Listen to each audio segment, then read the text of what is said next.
Hazak Baruch Rabotai, Besorot Tovot, on est aujourd'hui le 28 dans le mois de Tishrei. Koach en hébreu, la force. Shabbat Bereshit, on a tous une mission, on est 5e, 6e jour de guerre. C'est Hatan Bereshit, ce Shabbat.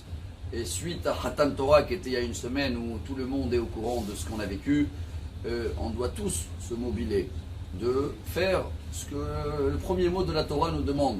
Bereshit, comme vous le savez bien, le Zohar HaKadosh, Rabbi Shimon Bar Yochai, il a écrit 70 tikkunim, 70 commentaires sur le mot Bereshit. Rabbi Yaakov Abu Hatzera, vous avez tous entendu parler de lui, grand-père de Baba Saleh, il a écrit un livre qui s'appelle Ginzei HaMelech, 200 commentaires que sur le mot Bereshit. On va attraper un et on va essayer de le garder ce Shabbat. Bereshit, il y a les mêmes lettres de Yareh Shabbat. C'est quoi Yareh Shabbat? On a tous en ce moment la crainte et on veut garder quelque chose, on veut protéger. Alors on doit tous faire un effort pour ce Shabbat Bereshit, de se renforcer dans tout ce qu'on peut.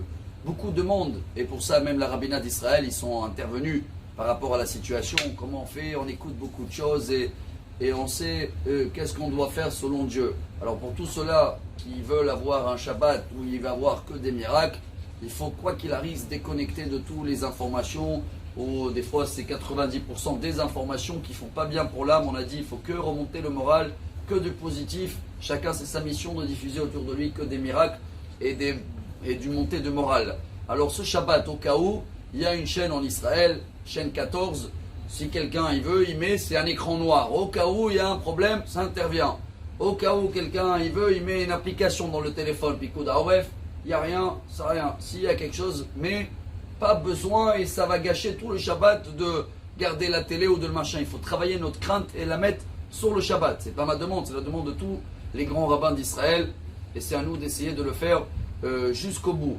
Il y a une phrase très connue, certains y croient que c'est le Talmud ou le Zohar, mais pas du tout. C'est quelqu'un, il s'appelait Hada'am, un des fondateurs du pays, qui l'avait dit, il n'était même pas religieux. Yoter Miché Shamrou Israël et à Shabbat, Shamra Shabbat al Israël. Encore plus fort que le Shabbat, nous on l'a gardé, c'est le Shabbat qui nous protège. Alors ce Shabbat, Rabotai, on a tous une mission. Chacun, chaque homme, chaque femme, il sait c'est dans quoi il peut rajouter. Ça commence à partir d'allumer les bougies un peu plus tôt, d'essayer d'analyser un petit peu tout cette semaine-là, essayer de comprendre qu'on ne peut rien comprendre. Pas avoir des questions, c'est tout à fait normal. Avoir des réponses, il n'y a que Dieu qui peut les avoir. Et on a même compris, dit le Rav Steinzlatz, que le but du judaïsme, c'est cherche des réponses, mais sache que ces réponses-là, ils vont te développer encore plus des questions. Ça prouve que Dieu est divin, il sait ce qu'il fait. On a compris hier, ça pique, à la fin on va voir le bien. Mais nous, on veut le voir rapide, on ne veut pas attendre de trop long. Alors pour cela, on se mobile tous, Rabotai, pour ce Shabbat. Chacun diffuse le message autour de lui, tous les soldats même, qui ont pris sur eux tous les mitzvot à faire, et même ce Shabbat-là, avec leurs gardes qui sont là, il y a plus que 300 000 réservistes, des soldats qui ont été appelés, on parle sur 380 000. Alors ils ont tous pris cette mission, c'est eux-mêmes qui diffusent ce Shabbat, et ce message à tous les autres. Gardez le Shabbat, qui est Shmera Shabbat, El Ishmereni. Qui est Shmera Shabbat, El Ishmereni. C'est ce qu'on doit faire. On doit que chanter. Bezrat Hashem, on va avoir ce Shabbat. Des très grands miracles, avec beaucoup de force et du courage. Et Besorot Tovot, et Chazak Baruch Kula. Amar Rabbi Elazar, Amar Rabbi